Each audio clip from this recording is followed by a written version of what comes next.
This program contains true stories of rescues. All of the 911 calls you will hear are real. Whenever possible, the actual people involved have helped us reconstruct the events as they happened.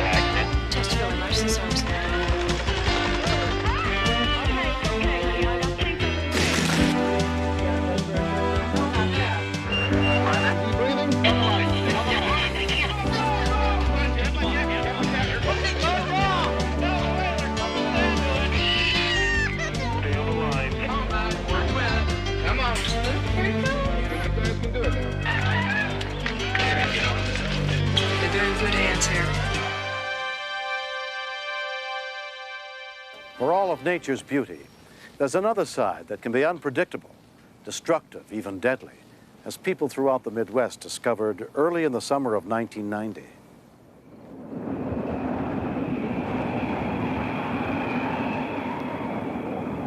Off in the distance, you could hear a rumble. You could hear it, you could feel it, and you knew what it was going to do.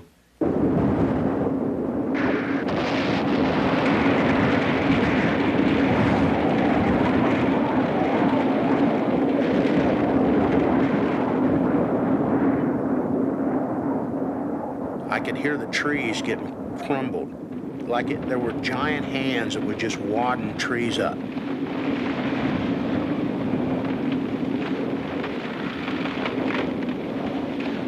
It was like nothing I'd ever seen before. Just complete, total devastation. On June 2nd, residents of the small town of Harrison, Ohio, were closely monitoring storm warnings on the local news.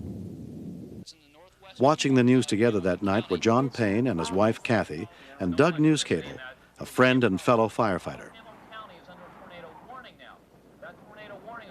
Meaning that if you're in the path of the storm, take cover. This is nothing to mess around with. It's a very serious storm. We immediately knew that we needed to get our kids who were asleep upstairs into the basement.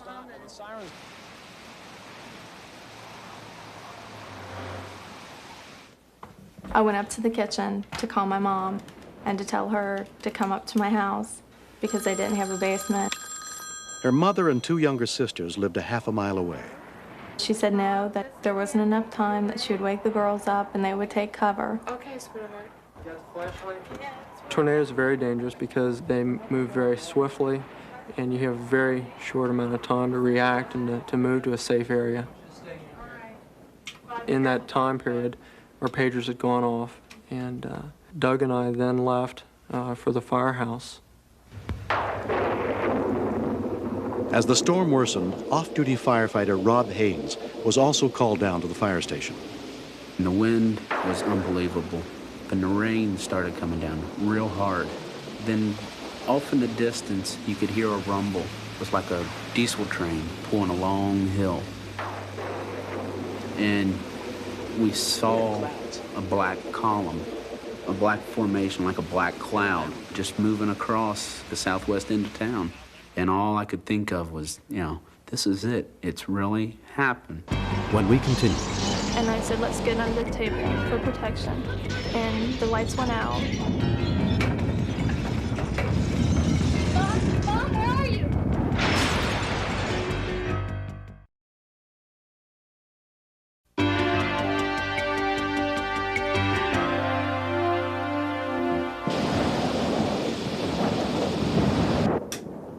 Judy Mosina alerted her daughters, Jean and Diane. We've always had tornado watches, and I just thought it was another false alarm at first. All of a sudden, we heard, like, glass busting down the road, like the dominoes. And I said, let's get under the table for protection. And the lights went out. Mom, where are you?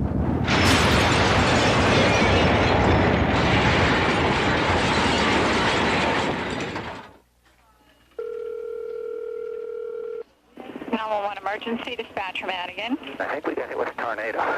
911 emergency dispatcher Skinner. And we've had, I guess, a tornado go through here, and there's wires down all over the road. Is everyone there okay? We had approximately 280 calls in the first 35 minutes of the storm. Okay, we'll get someone out there. Fire Chief Alan Kennett directed the response from a mobile command unit. Update in Henderson, we've been hit pretty hard. Tornado knocked out all communications. There was nothing available to us to use other than our city band frequency. Familiar with that? We had strictly unit-to-unit communications, and that was it. 3 Henry 81. We had several houses leveled, high property damage. Every available emergency vehicle from as far as 20 miles away converged on the local staging area. EMT firefighter John Payne was in charge of coordinating the rescue efforts from there. There was quite a bit of anxiousness, both from our people, because it was our town that was hit, and also the outlying communities wanting to help. A Cincinnati news crew was sent to the scene for a live report on the tornado. Michael Benedict was the cameraman.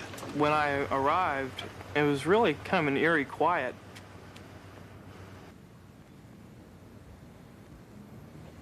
There were homes leveled on, both sides of the street.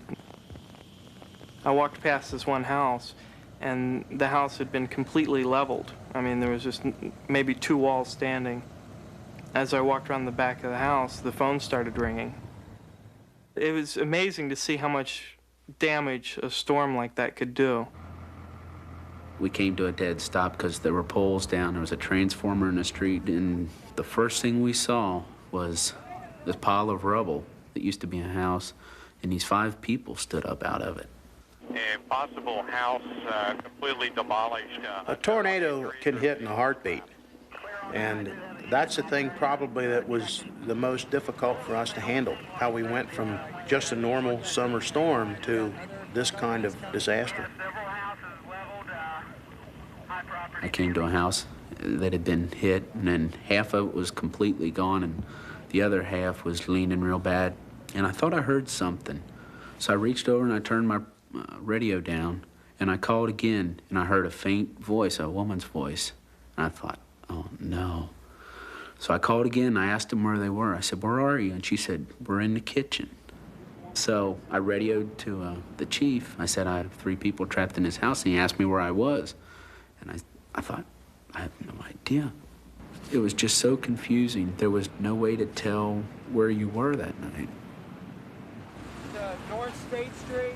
When the call came through with the address of the entrapment, I knew right away that it was my mother-in-law and 2 sister-in-laws. The first thing that came across my mind was why that house? I walked up to the house that the people were trapped in, and one of the firemen came over to me and said, hey, we could use your light up here. Well, this got about 10 minutes on it, so... I said, you guys, you have to use this light pretty sparingly because it doesn't last very long. Harry Henson was the first paramedic on the scene. When I first saw Jean, I just felt the weight of the rubble was resting on her shoulders, and that's the way it looked. There's 2 more in there. That's how we got it. Right here. When I really got to checking above her and feeling above her and found out it wasn't, I was really, really surprised. Mike, right there. Oh, cut it out. 84 now. All right. One bit now. The worst fear of everybody was, the complete collapse of the structure before we had time to get the women out. Jean's legs were numb by the time she was extracted from under the collapsed walls. The other daughter, Diane, she informed me that she really was not trapped, that she just could not get out because Jean was in the way. This one's supposedly in good shape. Okay. There's a feeling of helplessness when you're in that kind of situation.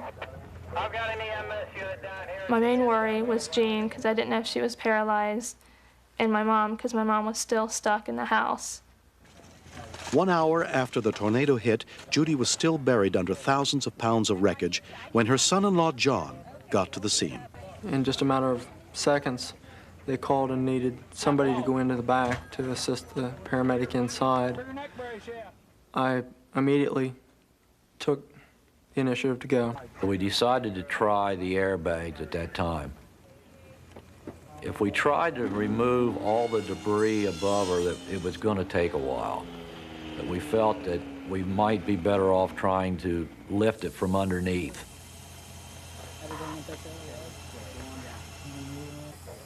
It was a slow process. Any sudden shift in the debris of the house might cause it to cave in on Judy. I told her not to worry, that I was there, and I wouldn't leave her until we got her out. John and Harry stayed inside the collapsed house with Judy for 20 minutes until the airbags raised the wreckage high enough to free her. Put your arm in, your butt, your head, you're coming out, guys. Coming out. Nobody move. She's out. Yeah. Right. Easy, easy. The other guys get out. Make sure you other guys are clear before you let them down. 84 command. No problem. Go ahead. Start pushing down. Everything's okay, man.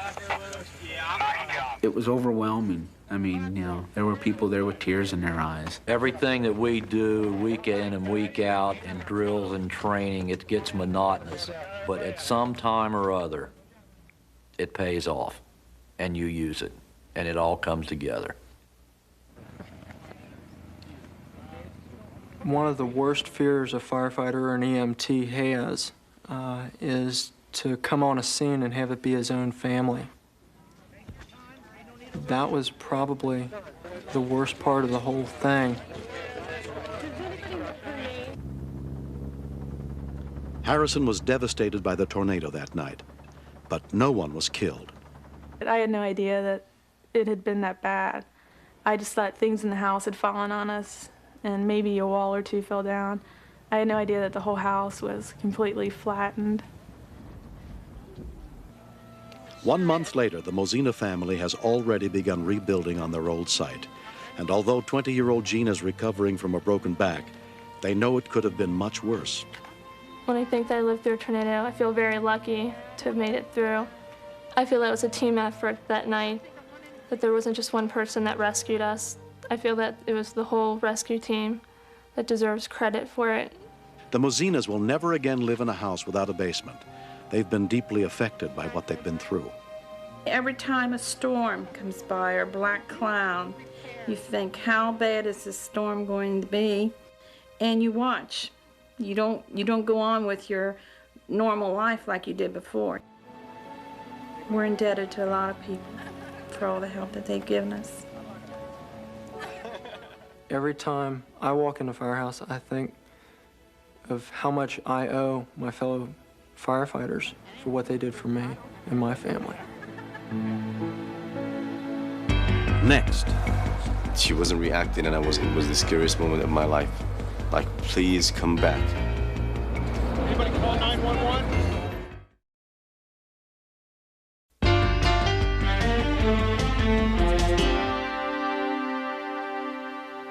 Call it chance, call it fate. Nobody really knows what brings people together in a certain place at a certain time. On February 14th, 1990, the lives of 3 strangers converged at a busy intersection in downtown Los Angeles. My mother and my little sister were with me that day, and there was too much traffic, so I wanted to get out to get home through the streets.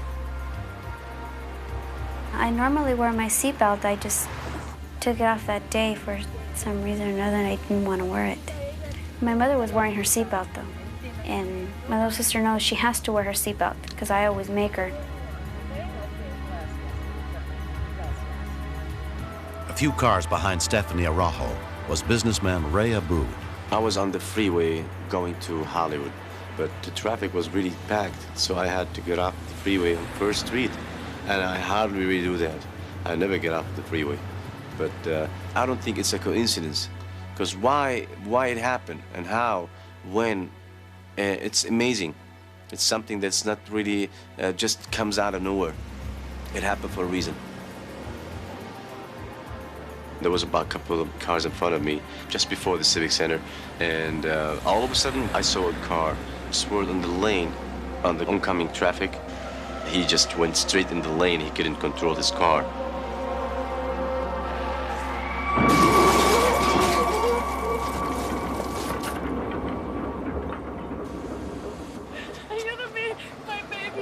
When I saw the impact, I just said, oh God, this is really bad. There's something must be done. These people need help. There's nobody had came out of the car. And I just like, I wanted to help. Stephanie's mother, Socorro, was still conscious. I saw this man with long hair and an all-black outfit, and I thought he was a policeman. And then I heard the mother talking to herself. I thought that she was hallucinating, like talking to somebody else. And she said, well, there's a girl in the back, my baby in the back. I said, I ran to the mother's side, and I looked, and she was on the bottom, on the floor. And I said, oh, God. She wasn't moving, she wasn't breathing. I really thought that she was dead. So I had to get her out. Because 8-year-old Belinda was not breathing at all, Ray risked moving her to where he could give her first aid. The baby had no pulse. And I carried the baby really, really carefully. And I just like, right away, I started giving her that CPR, and I was asking God to help me.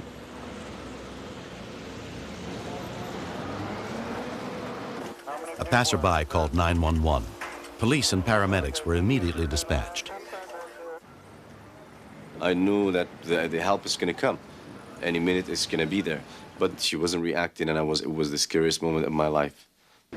After a while, she coughed out about 3 times, so I felt relief. I couldn't believe that a guy could hit somebody in a car accident and then try to split the scene to leave somewhere else where he can't pay for his mistakes. And he thought that he was going to go, and I got really angry.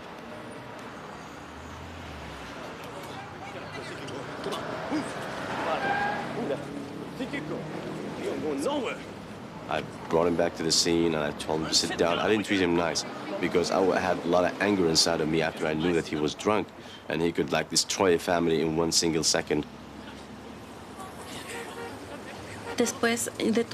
I held on to Stephanie's head because she kept wanting to fall forward towards the dashboard, and she was bleeding so much I didn't want her to get hurt again. Then I saw him start kicking the cars and trying to get them out of the way and telling them that the ambulances needed room for them to get in. 8 minutes after the accident, the first paramedics arrived on the scene.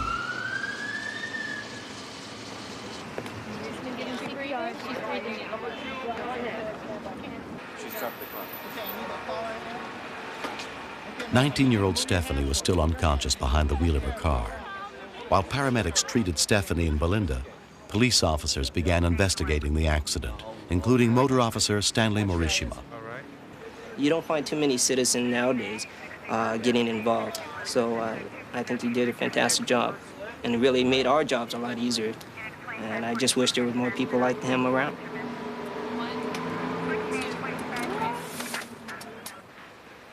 The driver of the other car pleaded guilty to felony drunk driving. Stephanie suffered a serious concussion and facial lacerations when her head hit the windshield. 8-year-old Belinda left the scene in a coma. Neither had been wearing their seatbelts. I wanted to see the baby, stay next to the baby, make sure that she's going to be all right all night, but they let me do that.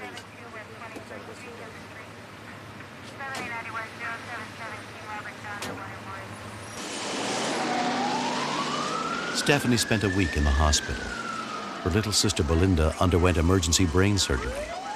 But after 2 weeks in the hospital, under the care of Dr. Jeff Oppenheimer, she is making a full recovery. There is a danger in moving an injured victim, but Ray was astute enough to triage exactly which problem was the worst.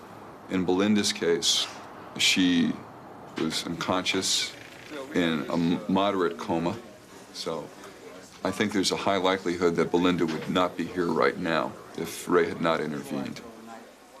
Anyone who can save a life without any other motivation except for saving that life is a hero. It's just like he's our guardian angel or something, because nowadays a lot of people, you know, will see an accident and they'll just keep walking by. They won't even help. But he did more than his share of helping. Oh, he's a very good man. I don't know, I can't tell. But No le puedo pagar con nada lo que hizo. He says, I could never repay him for what he's done for me. He's a nice man, 'cause if he wouldn't have done the mouth-to-mouth, I could have, died. That's what the doctor said. We're very fortunate that we didn't lose anybody. But drunk drivers, they should understand if they lost somebody to another drunk driver, maybe they would understand the hurt and pain that a family has to go through just because someone wanted to have another drink. Maybe they should think twice, and I hope some people do. Since the accident, Ray has become close friends with their Rajo family. I don't really consider myself a hero. After the accident happened, I kept asking myself why I did that. But I know the reason is really big, that God wanted me to be there at that time to save that little child, that she needed help. She ain't gonna be away from my life now. She's gonna be part of my life because she's always will. Give me 5.